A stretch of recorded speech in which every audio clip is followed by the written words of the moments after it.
Vermeil in Gold is an anime from Staple Entertainment. It seems the only other anime they've worked on is 64 minutes of hentai. Alright, this anime was directed by Takashi Naoya, best known for directing Real Girl. This anime is based off a manga of the same name made by Kouta Amana and Youko Umezu, who are best known for this work. Alright, so we got Alto Goldfilled, who goes to the premier magic school in the land. He's an excellent student. There's only one problem. He can't summon a familiar, a creature that a mage forms a magical bond with. One of his teachers is like, bro, if you can't summon a familiar by tomorrow, I'm sorry, but you're gonna have to repeat the year for failing this class. And Alto's like, geez, man, better go try one last time. And he goes to the library to do a little research or something, and a dusty ass tome falls off the shelf and hits his head. He can't read the ancient writing, but it contains a summoning circle diagram that he can copy. What could possibly go wrong? Well, he ends up summoning a demon lady named Vermeil and forming a contract with her. No one's even seen a demon in a long time, and making a contract with one is unheard of. But don't worry, guys, she can turn off the horns and tails and blend in as a normal person. What follows is a story containing a lot of ecchi softcore porn and magical adventures around the school. Yippee! Oh boy, they'll take tests and stuff, but there's strange happenings at the academy. Something's going on in the shadows. Could our characters be in danger?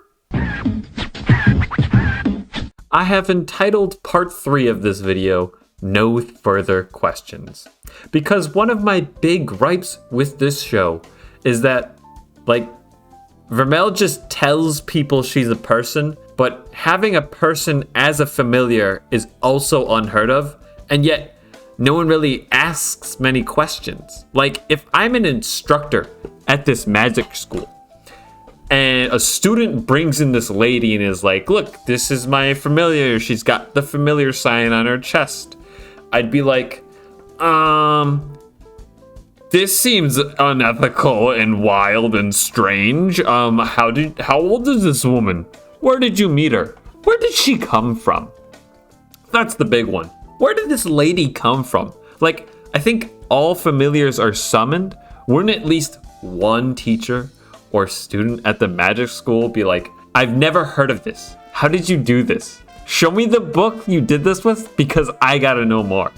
This is so bizarre that it doesn't seem like the premier magic school, there wouldn't be a group of people from the school looking into this thoroughly. But I'll be fair.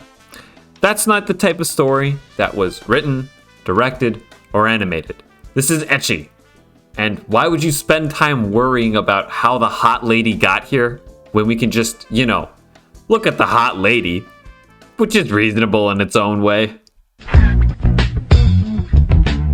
Episode 11 is my favorite episode in this show. Spoiler warning, by the way, if you didn't see it in the transition. So in episode 11, we just get Vermeil's backstory. She lived in a church with a nun and 3 other orphans. They were like a happy little family. Then one day, some kids found out she had horns and started bullying her. People were disturbed by there being a demon, but they didn't start to get violent until the plague broke out. People started blaming the demon child for the plague, which, not the most unreasonable thing I've heard. Now, Vermeil didn't start the plague, but good luck convincing sick and starving peasants of that. They start a raid on the church. Her adoptive sister tells her to run. She gets away, but after running around a bit dodging people, she's like, screw it, if I turn myself in, I'll die, but at least my family will be safe. She goes back to the church to find all 4 of her family members hanging from the oaks in the courtyard.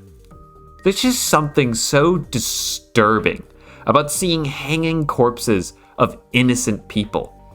It makes me sick to my stomach. But the story doesn't end there. She gets surrounded by peasants, and in a rage, her demonic powers awaken, causing a blast that practically wipes the city off the map. Only a few buildings on the outskirts left. At least hundreds died, probably thousands. And in the middle of the crater, she sits, wailing and crying, apologizing for all she's done and all that happened because of her. She was like 6. She didn't know she was gonna explode. I don't think anyone predicted that outcome. Episode 11 just works as its own little self-contained little short story that's super dark and dramatic, and I just really enjoyed it. Overall, wasn't a big fan of the show. I enjoyed some parts, but most of it just kind of felt like setups to show hot ladies on the screen. Be honest, I'd recommend the show if that's the kind of thing you're into, but otherwise, probably give it a pass.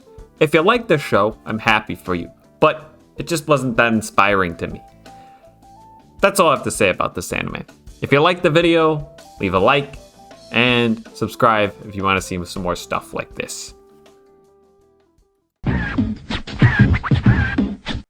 In reference to Cool Q Shinja, the person behind Miss Kobayashi's Dragon Maid and I Can't Understand What My Husband Is Saying, Small Man says, I highly recommend reading any of Cool's other shit.